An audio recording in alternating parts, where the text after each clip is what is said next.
अरे मम्मी जी, कहाँ लेके जा रही है आप? मुझे कुछ बोलिए तो सही। बात क्या है, हुआ क्या है? अरे पल्लवी, उससे क्या पूछ रही है? तूने नहीं देखा क्या? क्या देखा नहीं मैंने? पल्लवी, तुझे सच में कुछ समझ में नहीं आया? मेरी समझ में नहीं आया मतलब क्या? क्या समझ में नहीं आया मेरी? आप साफ साफ बोलिए ना, क्या बात है? तूने रणबीर को नहीं देखा था? उससे देखकर साफ पता चल रहा था कि उसे कितना बुरा लगा था। उसके चेहरे से पता चल रहा था कि उसका दिल बैठ गया था ये समझकर कि अक्षय प्राची को प्रपोज कर रहा था। अक्षय प्राची को प्रपोज करने वाला है, ये बात तो रणबीर को पता थी ना? आप थी ना वहां पर जब अक्षय ने ये बात बताई हमें? तो फिर इसमें दिल बैठने वाली कौन सी बात है? अगर ये बात इन्होंने बोली होती तो फिर भी समझ में आता है, लेकिन आपको तो सब पता है, फिर भी ऐसा बोल रही है। पल्लवी, अरे तू एक माँ है। माँ होने के नाते तुझे तो सबसे पहले समझ में आ जाना चाहिए था कि रणबीर की ऐसी हालत क्यों हुई। हम सबको तो ऐसे लगता था कि बच्चे गुजरा हुआ कल भूल चुके हैं और आगे बढ़ चुके हैं, लेकिन ऐसा कुछ भी नहीं।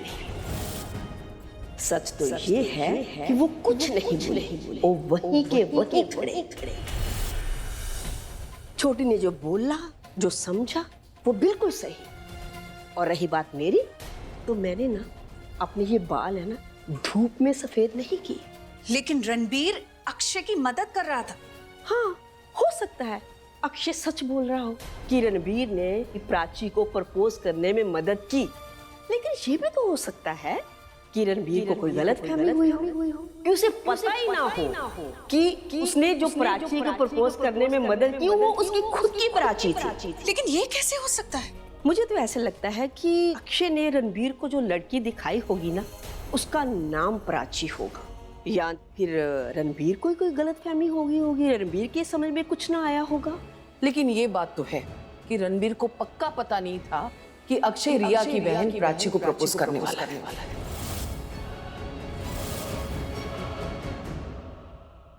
ठीक है, मैं 1 मिनट के लिए मान भी लूं कि आप दोनों जो कह रही है वो सही है, लेकिन आप दोनों मुझसे क्या चाहती है?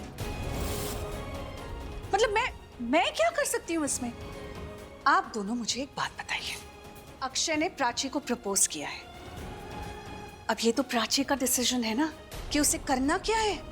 अब ये तो उसकी चॉइस है, तो बात यही खत्म। नहीं पल्लवी, बात यही खत्म नहीं हो रही है। इस बार बात प्राची की नहीं है, इस बार बात रणबीर की है। उसका मुंह देखकर पता चल रहा था कि जैसे उसकी सांसें रुक गई थी जब उसे समझ में आया कि अक्षय ने प्राची को प्रपोज किया है।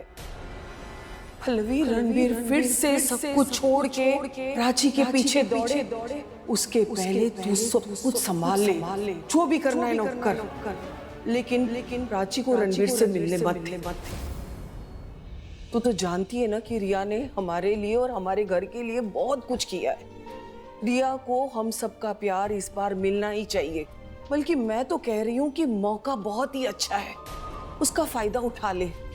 अक्षय ने जैसे प्राची को प्रपोज किया है ना, वैसे ही तू आज रिया और रणबीर की शादी अनाउंस कर दे। क्या? शादी नहीं तो सगाई अनाउंस कर दे। हाँ पल्लवी, छोटी बिल्कुल सही बोल रही। आई एम सॉरी मम्मी जी, आप जैसा कह रही है मैं वैसा बिल्कुल नहीं करूंगी। क्यों नहीं करेगी तू?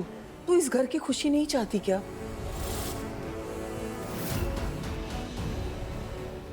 चाहती हूँ, बिल्कुल चाहती हूँ, और इस घर की खुशी रणबीर की खुशी से है। अब रणबीर किससे शादी करेगा और किससे शादी नहीं करेगा, ये रणबीर का फैसला है। मैं उसे कुछ नहीं बोल सकती हूँ। हमारे लिए तो रिया क्या, प्राची क्या, सब ठीक है, लेकिन अब रणबीर से बात किए बिना मैं कोई फैसला नहीं लूंगी, क्योंकि अब बात अलग है। प्राची वापस आ चुकी है। आप दोनों प्लीज मुझे गलत मत समझिए। आई होप यू अंडरस्टैंड मैं क्या बोल रही हूँ। मुझे कुछ काम है, मैं अभी आई।